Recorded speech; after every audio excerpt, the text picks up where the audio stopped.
Hi, I'm Matt with Woodland Scenics. Now, as I mentioned in the past, I really enjoy modeling with water scenery on my layout. So in this video, I'm going to share with you on how to make a spectacular waterfall for your own layout.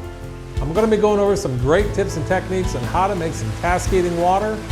We're going to be doing some splashing from your waterfall, a little bit of current in your water, and finally I'm going to be giving you some great tips on how to paint that layout and bring that waterfall to life. So let's go ahead and get started. Now the first step you're going to want to do is do a little bit of research and look at some images on all the different styles of waterfalls out there. You want to pick one that's going to be easy to model and it's going to match your layout. On this particular one, I chose a waterfall that's going to fall directly down versus cascading down the side of a mountain. I did that by using a lot of our Woodland Scenics products. I used some of our rock molds with lightweight hydrocal. I actually custom made some rocks with our lightweight hydrocal, and I designed a shelf that's going to allow that water to fall directly over that waterfall. Now let's break that down just a little bit. Because the waterfall I've chosen has a lot of elevation to it, I want to make sure I have a lot of structural integrity underneath it as well. I did that by using 1-inch foam boards, and I cut the general shape of my waterfall out.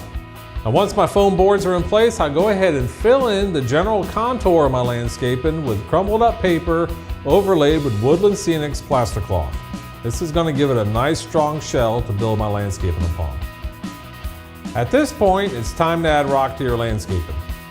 The easiest way to do that is to use the Woodland Scenic rock molds. They are offered in a large variety, can easily build up the front of your landscaping very quickly. Because I enjoy carving, I went ahead and also carved a few rocks of my own out of lightweight hydrocal. Once your rocks are all in place and you're satisfied with the look, go ahead and paint them using the leopard spotting technique. Add landscaping, and now we're ready for the water features on your layout.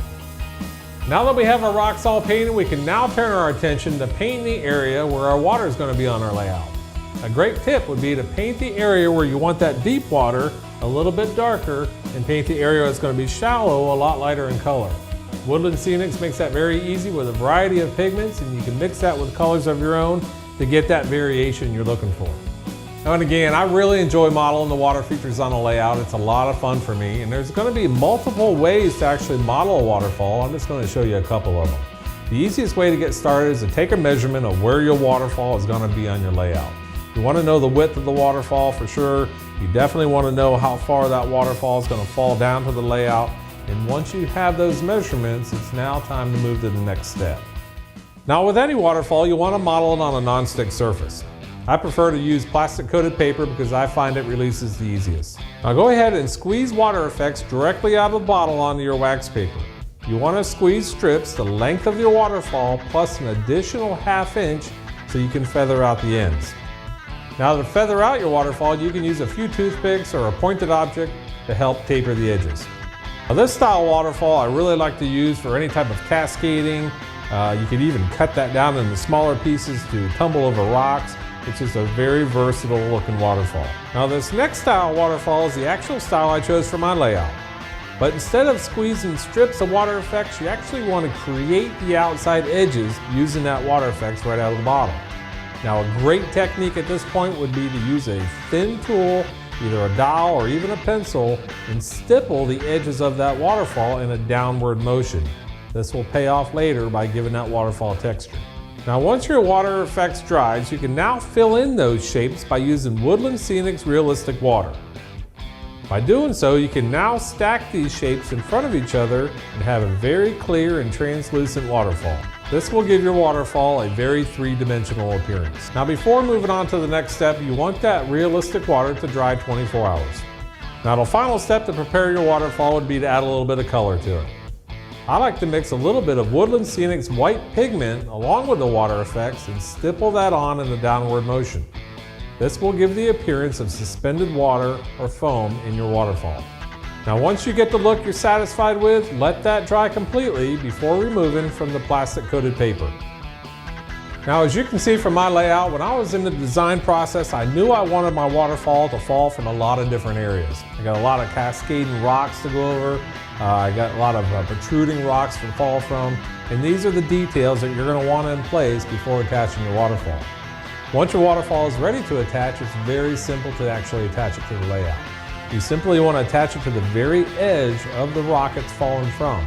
You can use a little bit of the water effects right out of the bottle and simply use that like glue.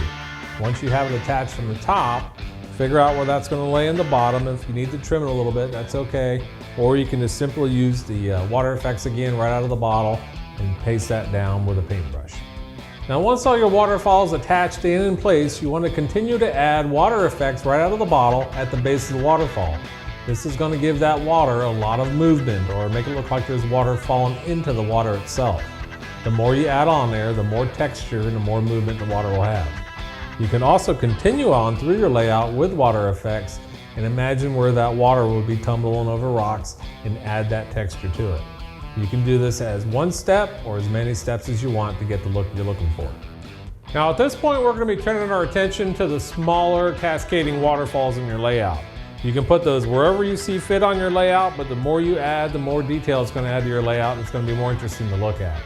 Now this is a perfect example to use the other style of waterfall that we made earlier, and attaching it is going to be the same way.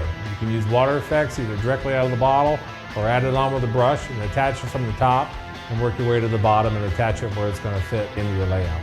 Now once all your waterfalls are in place, you can go back and add an additional layer of water effects.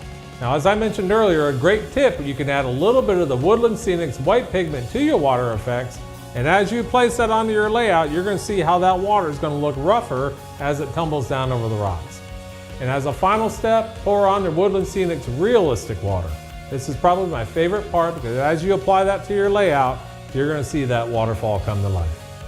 So you can see all these products in all of our instructional videos at woodlandscenics.com.